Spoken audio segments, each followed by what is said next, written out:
Most people believe age alone takes life away, but that's not the truth. The real killers are quiet, subtle, invisible. They show up as daily habits, emotional patterns, and silent neglects. It's not the body that gives up first, it's the mind, the spirit, the loss of purpose. And by the time the symptoms appear, it's often too late. This isn't about fear. It's about awareness. Because once you see these hidden forces clearly, you can push back and add years, not just to your life, but life to your years. Stay until the end. The final reason is the most overlooked, and the one that matters most. Inflammation, the fire you ignore. Most people over 60 are walking around with a fire inside of them, and they don't even know it. Not the fire of passion, not the fire of drive, the fire of inflammation. Silent, chronic, unseen but relentlessly burning through tissue, nerve endings, blood vessels, joints, and even the brain. And because it doesn't scream immediately, people ignore it. They normalize the symptoms. They say it's just part of getting older. But let's be clear, fatigue, stiffness, brain fog, achy joints, and poor recovery are not normal aging. They're red flags. And that burning you feel under the surface, that's not wear and tear. That's your immune system misfiring, staying switched on when it should be resting. That's your body treating you like a threat day after day. Chronic inflammation is the unspoken enemy behind almost every major disease in the second half of life. It's not just an immune reaction. It's a breakdown in regulation, a state where the body loses the ability to shut off the response. And once that happens, damage starts accumulating everywhere. The heart becomes inflamed, arteries stiffen, plaque forms, blood pressure rises. The joints swell and break down, leading to arthritis, limited movement, and pain without a cause. The brain becomes inflamed, cognition slows, mood shifts, memory fades, and in time, it leads to dementia. Even cancer thrives in inflamed environments, using the same biological chaos to grow and spread. And yet people ignore the root. They chase the symptoms instead. Their joints ache, so they get injections. Their blood pressure rises, so they pop pills. They're tired, so they drink coffee. They're foggy, so they blame age. But no one's asking the core question: why is the body inflamed in the first place? Why are your cells treating normal life as if it's a war zone? Why is your immune system attacking your own tissues? That's the question that medicine often skips, because it's harder. It requires lifestyle change, daily awareness, ownership. The truth is, inflammation doesn't just appear out of nowhere. It builds slowly, brick by brick, from years of neglect, from poor sleep, from highly processed foods, from chronic stress that was never dealt with, from shallow breathing and emotional suppression, from sitting too long, from numbing out, from pretending everything is fine when your body knows it's not. And what starts as low-level inflammation, stiffness in the morning, irritability, brain fog, eventually becomes systemic. It spreads like a fire left unattended. You don't notice it until it burns through something vital. Here's what most people miss: you can be inflamed without ever having a fever. You can have high inflammation markers with normal blood pressure. Inflammation doesn't always scream, sometimes it just whispers. You feel it in your skin when it bruises easier than it used to. You feel it in your digestion when your gut becomes more sensitive. You feel it in your energy when a normal day leaves you depleted. And you feel it in your recovery. That small strain that should have healed in days lingers for weeks. That's inflammation keeping your body in a state of emergency. If you want to live past 80, not just survive, but thrive, you have to lower the fire. You have to cool the system. And that doesn't start in a pharmacy. It starts in your kitchen. It starts in your nervous system. It starts in the first hour of your morning and the last hour before bed. Because inflammation is lifestyle driven. Not by one choice, but by 1,000 small decisions stacked over decades. So here's what to change. Eat for function. That means whole foods, not because it's trendy, but because your immune system reads everything you eat like a message. Processed oils, refined sugars, chemical additives, they confuse your system. They trigger defense. Whole vegetables, healthy fats, berries, wild fish, these don't just nourish. They calm the immune response. They cool the flame. Move daily, not to burn calories, but to pump lymph, to circulate blood, to move immune cells. Even a 10-minute walk reduces inflammatory markers. Your body was built for motion. In stillness, stagnation grows. Sleep deeply. Your brain flushes out inflammatory waste during slow-wave sleep. Miss that window and the toxins accumulate. That groggy feeling in the morning, it's not age, it's unflushed inflammation. Manage your stress, not with distraction, but with discipline. Breathe slow. Get quiet. Stop arguing with life. Every unresolved emotion keeps your system locked in fight or flight, and that means chronic cortisol, which leads directly to inflammation. And finally, stop lying to yourself. Stop calling it aging when you know something is off. Your joints don't hurt for no reason. Your brain didn't just randomly slow down. Your mood didn't just shift overnight. These are signs, warnings, and the longer you ignore them, the harder it is to come back. Here's the truth most won't say: aging doesn't kill people. Inflammation does. Aging is natural. But inflammation is the accelerator. It's the thing that makes 65 feel like 85. It's the hidden hand behind sudden diagnosis, and it doesn't show up with sirens. It shows up quietly, in fatigue, in apathy, in random pain, in that sense that you're not fully you anymore. And if you don't take that seriously, one day it turns into something fatal. A stroke, a heart attack, a cancer diagnosis, and everyone says it came out of nowhere. But it didn't. The fire was burning the whole time. So stop ignoring the fire. Cool it. Feed your body what it needs. Move, rest, heal, pay attention. Because inflammation doesn't have to be your fate, but if you don't address it, it will become your future. Posture, the collapse before the fall. Most people don't lose their independence because of disease. They lose it because their body collapses. Slowly, quietly, until one day they're hunched over, shuffling their feet, relying on furniture to stand up, and telling themselves it's just old age.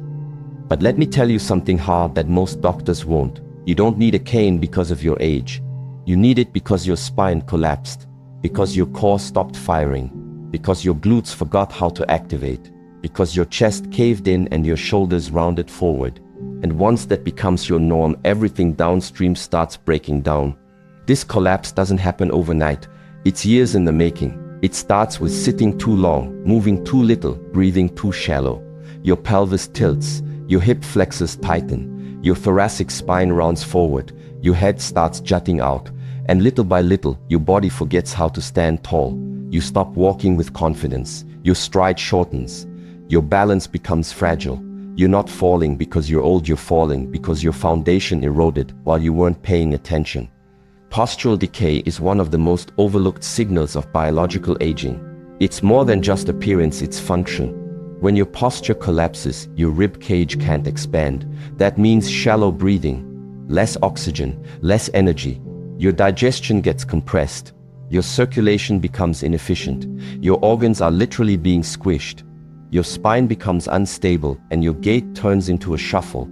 And when your gait goes, your risk of falling skyrockets. And if you fall after 70, that's when independence is often lost permanently.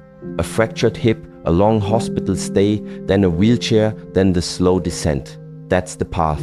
And it all starts with posture. But here's what they won't tell you. This isn't destiny. It's a habit. Posture is a daily decision, repeated until it becomes unconscious. And the beautiful part, you can change it at any age. Your muscles aren't dead. They're asleep.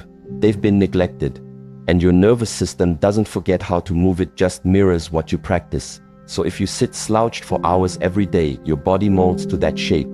But if you begin to reverse it even slowly, even gently, your body starts remembering. Alignment can return. You can activate your glutes, strengthen your back, open your chest, realign your hips.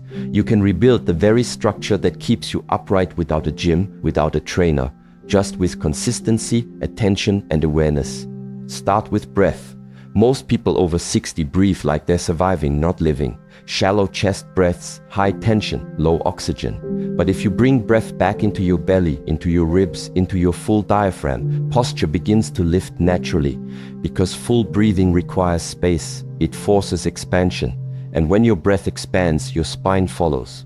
Then add small intentional movements, glute bridges, wall angels, chin tucks, hip openers, gentle thoracic extensions, not workouts, reminders, signals to your nervous system that these areas still matter, that you still care, That strength still has a place in your body. Do them daily, not as punishment, as devotion, not because you're trying to look younger, but because you're fighting for function. You're preserving independence, dignity, power. And here's the deeper part that no one talks about. Posture is not just physical, it's psychological. When your body collapses inward, your thoughts follow. Your worldview narrows, your mood dips, your confidence erodes, your very identity begins to shrink. Studies show that posture affects hormone levels. Slouched positions increase cortisol and reduce testosterone. Not only do you feel weaker, your body becomes weaker, and once that loop begins, it's hard to escape. You look down, you feel down, you move less, and life becomes smaller. Not because of some tragic event, but because your spine slowly surrendered without a fight. But the opposite is also true. When you earn your posture back, your mind rises with it. When you stand taller, you think more clearly, you breathe more deeply, you feel more capable, and people treat you differently too. No one says it, but everyone sees it. Strong posture communicates vitality. Weak posture signals decline, and the world responds accordingly. That's why this isn't just about preventing falls. It's about reclaiming presence, reclaiming you. So if you've been ignoring your posture, stop. Don't wait until you need a cane to realize your foundation is crumbling. Start now. Sit with intention. Walk with awareness. Breathe with fullness. Stretch the front of your body. Strengthen the back. And remind yourself daily, this structure is yours to rebuild. Every day you delay, gravity wins a little more. But every day you fight, alignment comes back. Strength returns. Clarity returns. And your future shifts. Because aging doesn't kill you, collapse does. The kind of collapse that happens so slowly, you don't notice it until it's too late. But it doesn't have to be that way. You can rise. You can rebuild. And the moment you do, your body won't just feel different. You will be different. Isolation, the silent killer. As we age, something dangerous begins to happen, not all at once, but slowly, subtly, over time. We start to shrink our world. We stop initiating plans. We stop picking up the phone. We say no more than we say yes. We retire not just from our careers, but from connection. We go from full social calendars to quiet routines, from being around people every day to spending hours alone.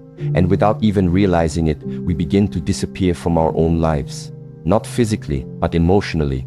Not visibly, but biologically. And that's when the real damage starts, because isolation, more than almost any other invisible force, is deadly. Let's be clear, you can be surrounded by people and still be isolated. You can live with family and still feel alone. Because emotional isolation isn't about proximity, it's about connection. It's about whether someone truly sees you, whether anyone checks in on your thoughts, whether your life is part of a shared reality or just a private loop of silence. And as this emotional detachment grows, the consequences become more than just psychological. They become physiological.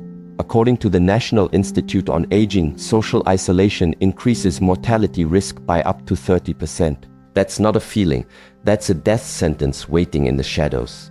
Why? Because isolation doesn't just hurt, it changes your body's chemistry. Cortisol rises, inflammation follows, immune function plummets, brain activity slows, memory begins to slip, and depression sinks in, not because of trauma, but because the body starts responding to a lack of emotional stimulation as if it were starvation. Because in a way it is. You're starving for interaction, for significance, for resonance, and your biology doesn't take that lightly.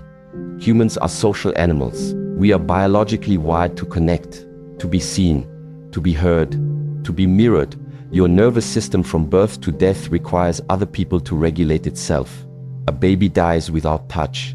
An elder dies faster without attention. That never stops.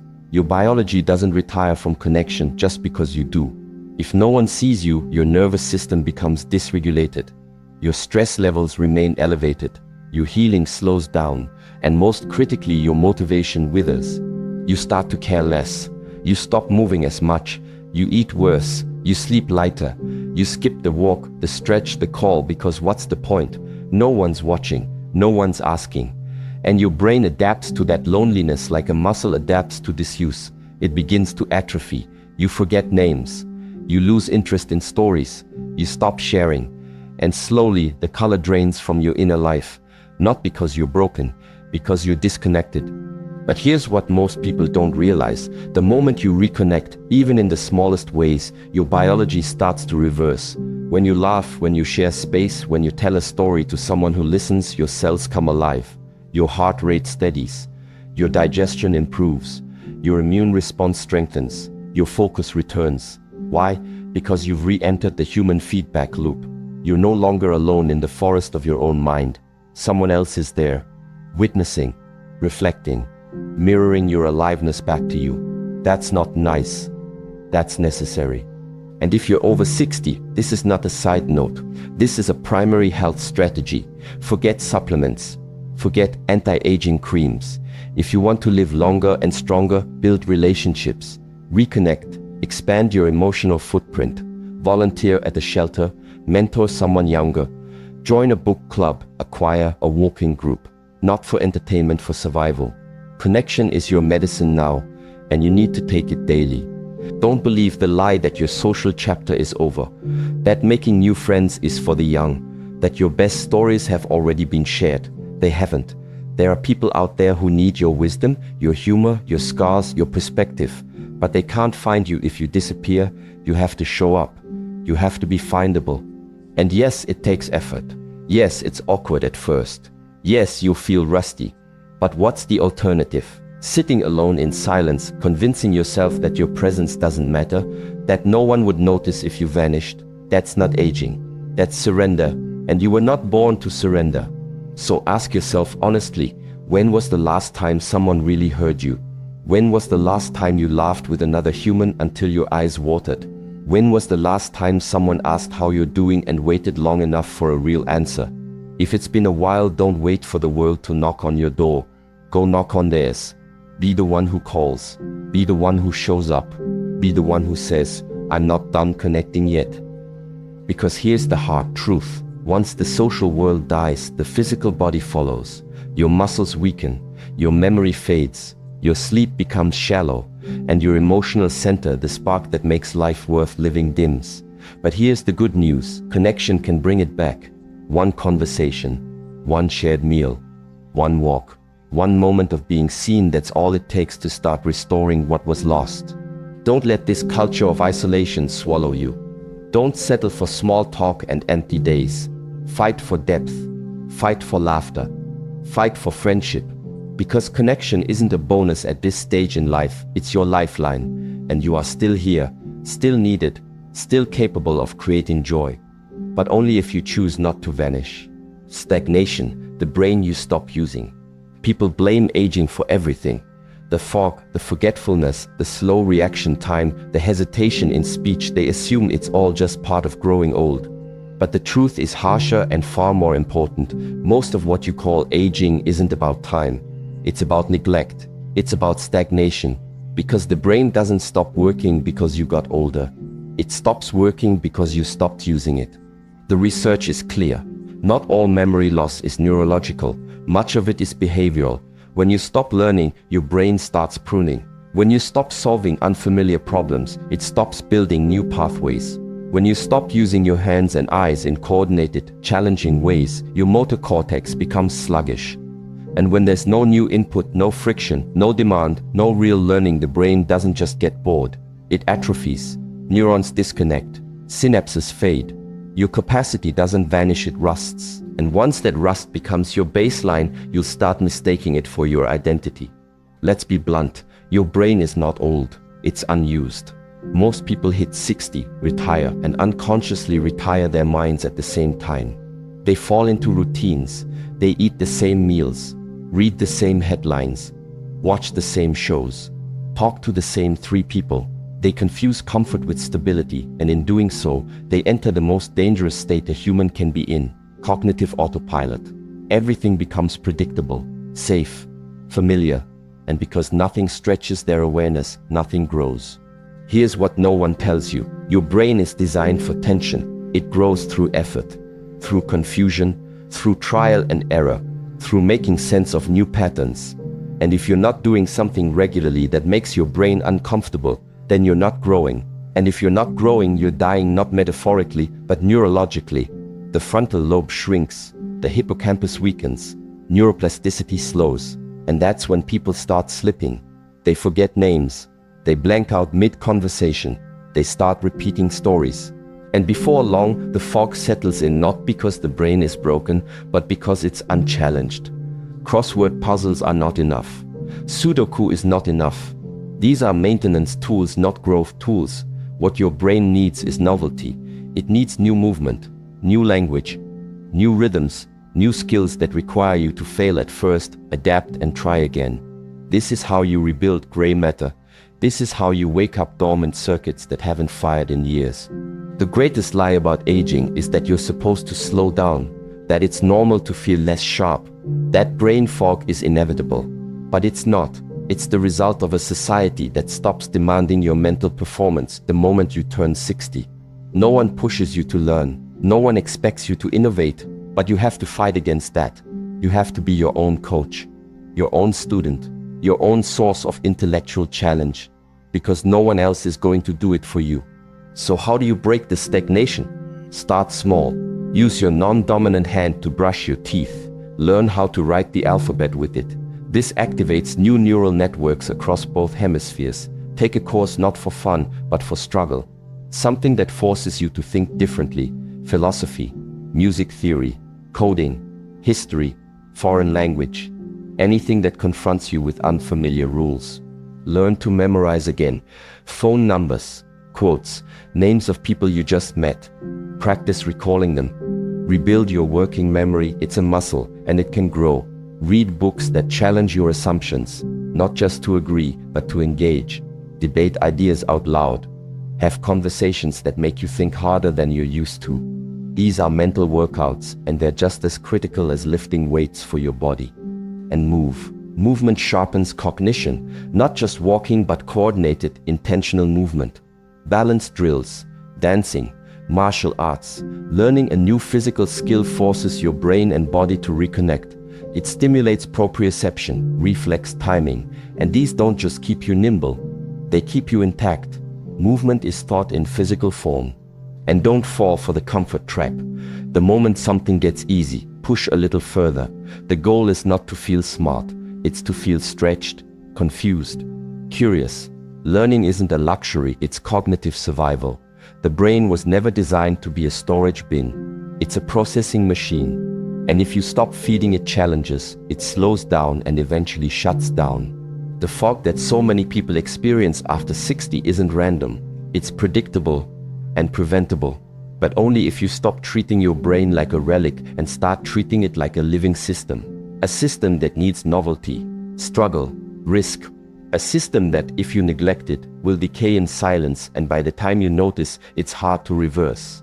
So don't wait for dementia to scare you into action. Don't wait until you can't remember your doctor's name. Start now. Stretch your brain every day. Make it sweat. Learn something difficult.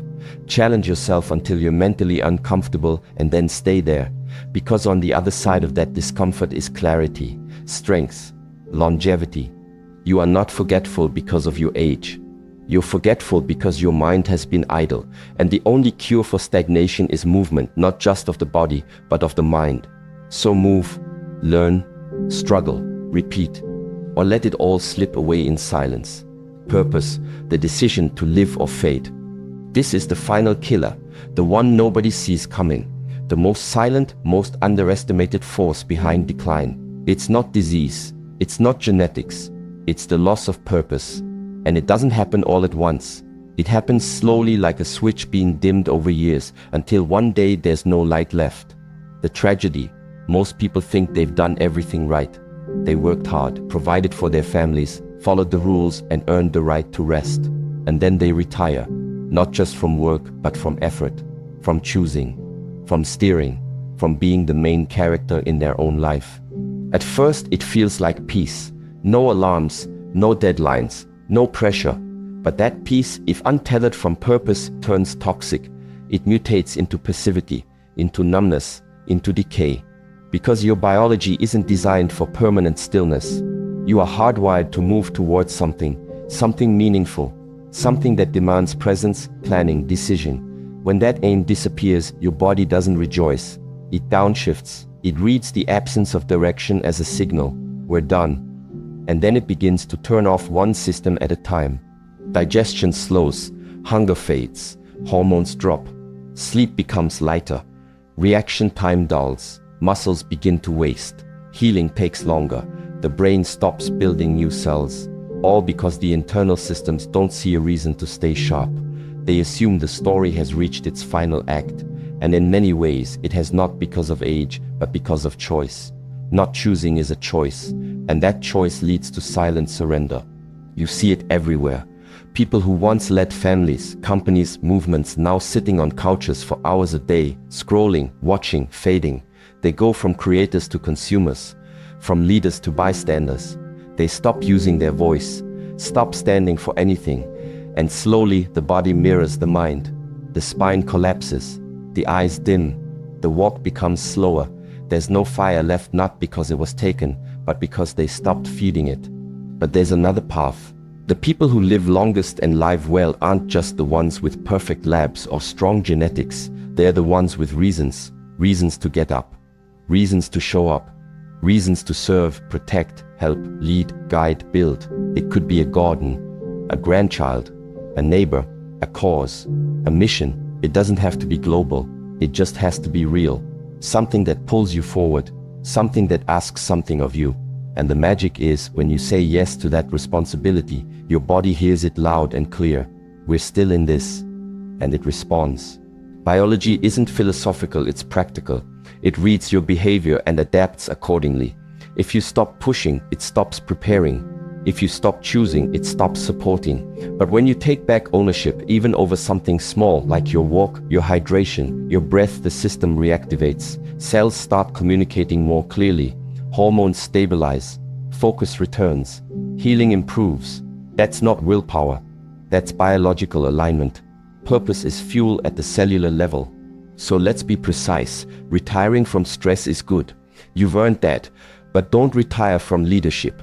Don't retire from vision. Don't retire from responsibility, especially over your own state. Because once you hand that over to routine, to convenience, to the default, your life stops expanding.